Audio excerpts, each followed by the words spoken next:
A gente vai continuar agora trazendo outra visão de análise sobre este evento e vamos ter tela dupla aqui no telão do Hora H.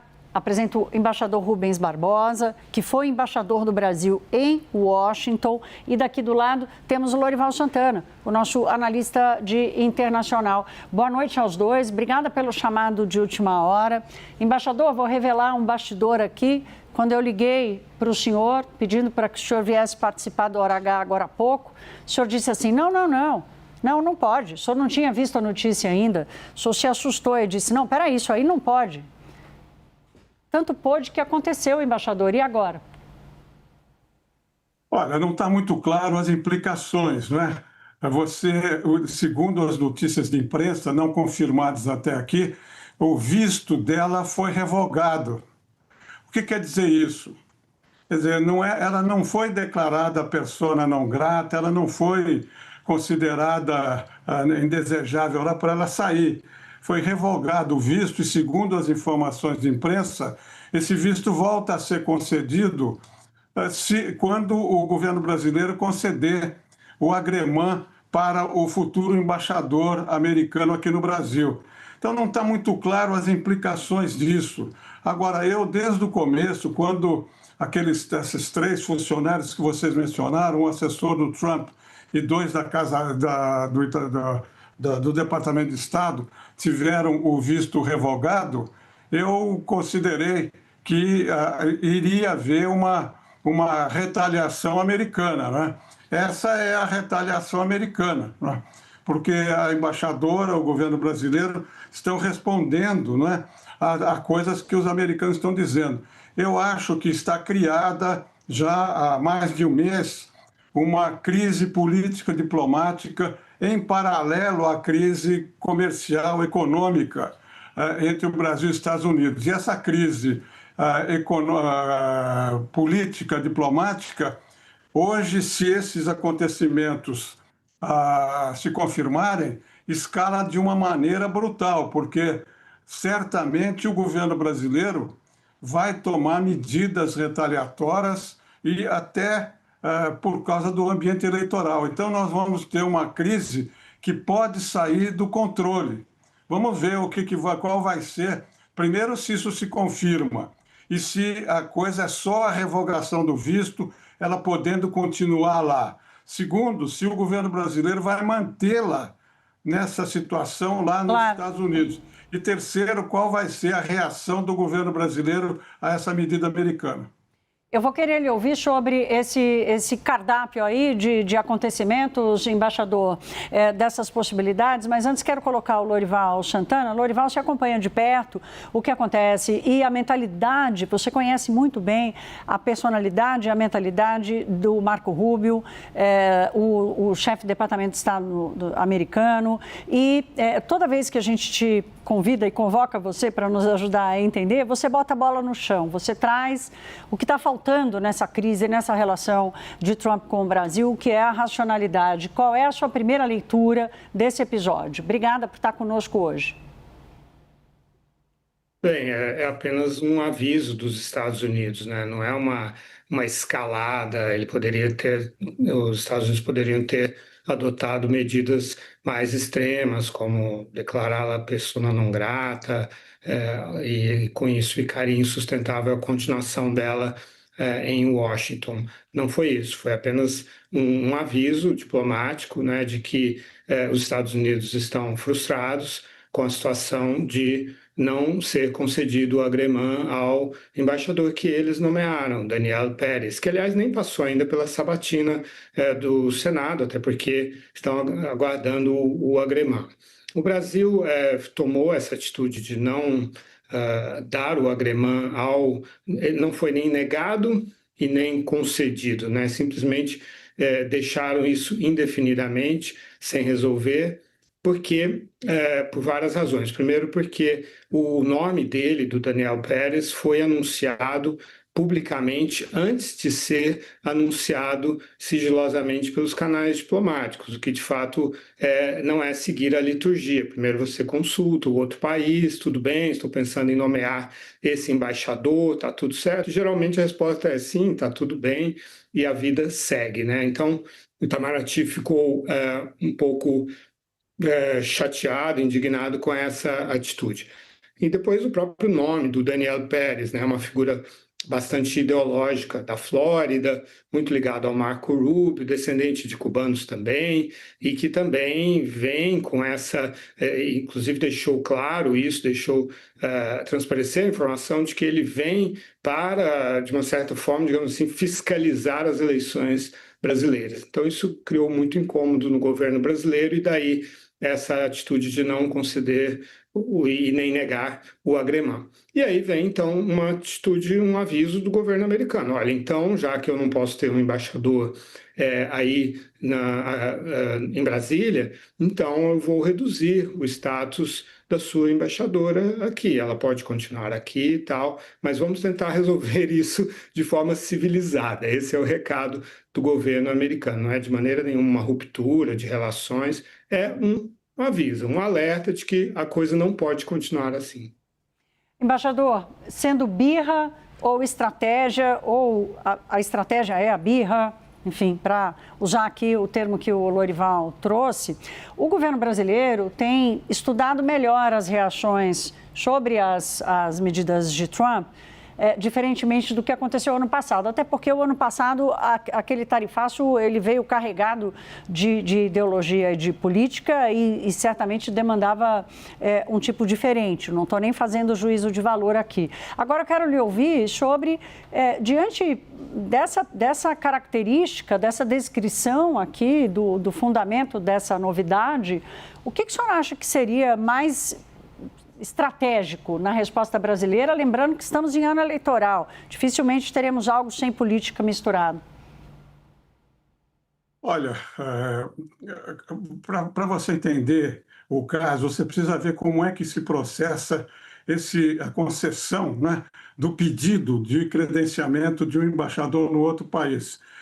Esse pedido é feito normalmente antes da divulgação do nome. Como o Lorival mencionou, a forma como os Estados Unidos trataram esse caso foi totalmente pouco ortodoxa, entendeu? Eles anunciaram o nome, começaram a examinar no Senado e, depois disso, nem foi aprovado ainda no Senado, eles pediram agremã.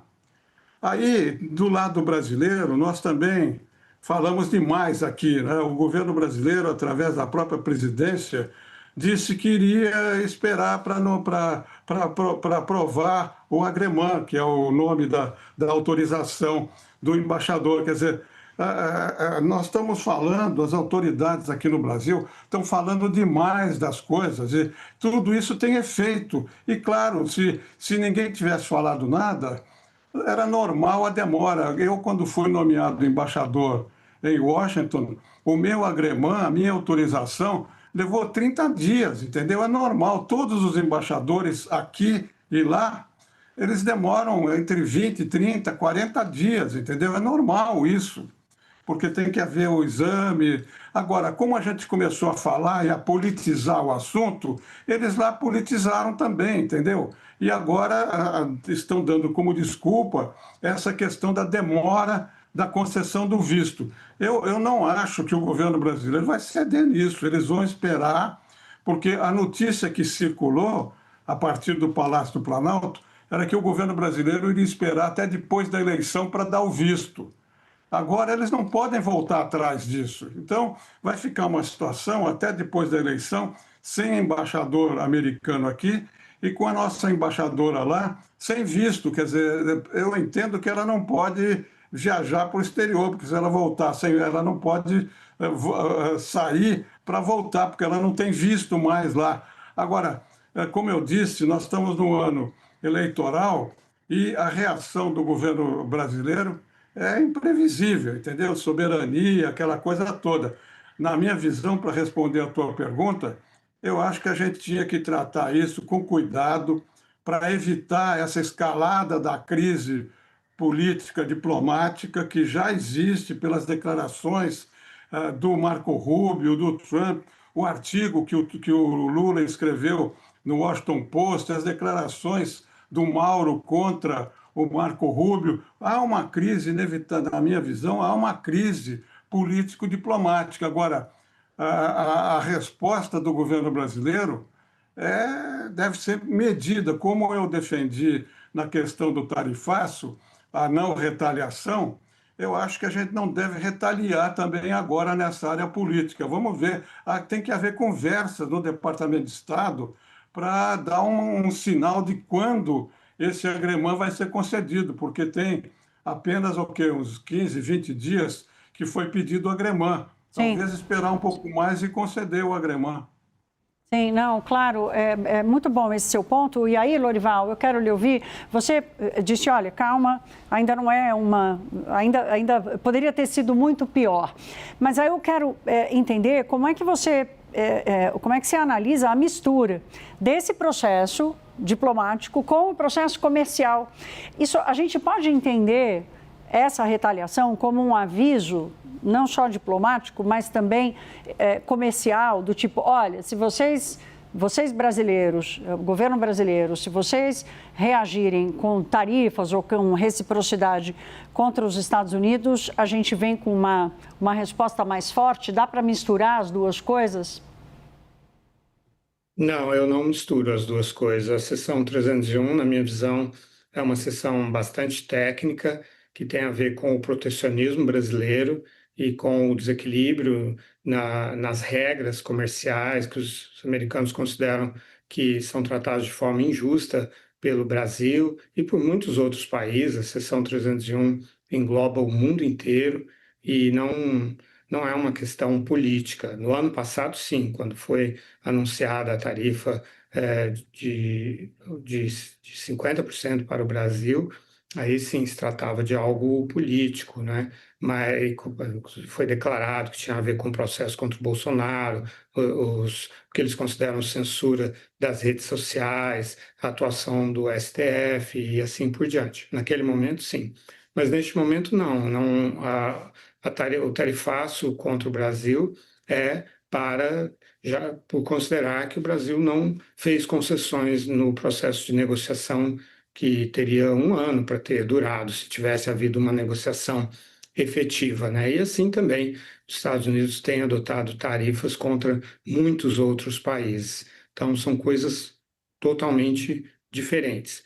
E essa atitude com relação ao visto da embaixadora é uma atitude do Departamento de Estado, não é nem sequer uma atitude do Donald Trump, não é da Casa Branca, e muito menos do USTR, que é o escritório do representante comercial, não é do Departamento de Tesouro, que é a questão da Lei Magnitsky do ano passado. São 4 instâncias de decisão que são diferentes, as pessoas confundem, mas o Departamento de Estado é que cuida dessa questão direta das relações diplomáticas. No dia 1º de junho, eles anunciaram o nome do Daniel Peres. Até hoje não há uma sinalização do governo brasileiro de que vai conceder o agremã, e eles decidiram dar esse recado de que, então, eles também estão começando a ficar desconfortáveis com a presença da embaixadora brasileira. É apenas isso, não tem a ver com relações entre Trump e Lula. Na minha visão, Trump ainda deseja ter uma boa relação pessoal com o presidente Lula. Departamento de Estado é questão de relação diplomática e o STR, a tarifa, é questão comercial, são todas coisas diferentes entre si. Muito bom, Lorival, muito obrigada. Lorival, vou me despedir de você, já agradecendo aí esse esforço de reportagem, de participar logo cedinho aqui conosco no Hora H. Boa noite para você, até uma próxima. Embaixador, eu vou lhe manter aqui para lhe ouvir uma última pergunta, porque eu queria a sua avaliação. O Lorival faz essa separação, né, ali de instâncias e ainda não vê contaminação. Na sua visão, há risco dessa contaminação em algum momento acontecer? O senhor concorda com essa visão do Lorival ou está mais cauteloso? Não, eu concordo com a visão dele. Eu acho que essa medida tomada pelo Departamento de Estado tem como desculpa a ausência de resposta para o agremã do embaixador, mas eu não separaria totalmente o fato do Brasil ter negado 3 vistos para altos funcionários americanos, 2 do Departamento de Estado e 1 da Casa Branca. Eu acho que é um pacote só, que eles juntaram e estão com a desculpa agora da aceleração da concessão do visto. Na questão comercial, nos documentos trocados entre o governo brasileiro e o governo americano, está dito lá, a resposta do governo americano vai depender do Brasil. Se o Brasil quiser negociar, nós vamos negociar. Se o Brasil retaliar, nós vamos examinar e vamos reagir. Está dito isso claramente. Então, eu concordo com o Lorival que são 2 coisas separadas. Agora, eu acho que continua a ser um problema muito grande essa ausência de um canal direto de comunicação azeitado entre o Palácio do Planalto e a Casa Branca e o Departamento de Estado e o Itamaraty. Todos os países negociaram a área comercial com os Estados Unidos. O Brasil não. Agora você tem essa escalada da crise, porque realmente é uma crise, na minha visão. Você não tem declarações normais do ministro do exterior criticando o governo, criticando o presidente, o ministro do exterior do Brasil dizendo que as afirmações do Marco Rubio são grosseiras e que o Brasil não se curvará diante dos americanos. O artigo do presidente Lula no Washington Post, que teve pouca repercussão aqui, é muito importante. Diz que o Brasil não aceitará a área de influência americana, que nós vamos defender os nossos interesses, que vamos rejeitar as mentiras do governo americano. Então, essa medida de hoje é o ápice, né? É o ponto mais grave dessa crise político-diplomática. Por isso que eu mencionei no começo, para ver como vai ser a resposta do governo brasileiro. Se for uma resposta dizendo que isso aí é uma chantagem, que isso aí é uma conversa, e daqui a 15, 20 dias você negocia com os americanos e dá o agremã, se resolve a crise. Se houver declarações inflamadas, políticas para consumo interno, soberania, então você vai ter uma escalada ainda maior da crise. Embaixador Rubens Barbosa, embaixador brasileiro já tendo atuado em Washington. Embaixador, eu lhe agradeço muito, como a gente diz no jornalismo, esforço de reportagem do senhor também, de estar pronto para entrar conosco aqui nesse Breaking News da CNN e no Hora H. Muito obrigada, uma boa noite para o senhor. Boa noite, muito obrigado pelo convite. Vamos aguardar os acontecimentos.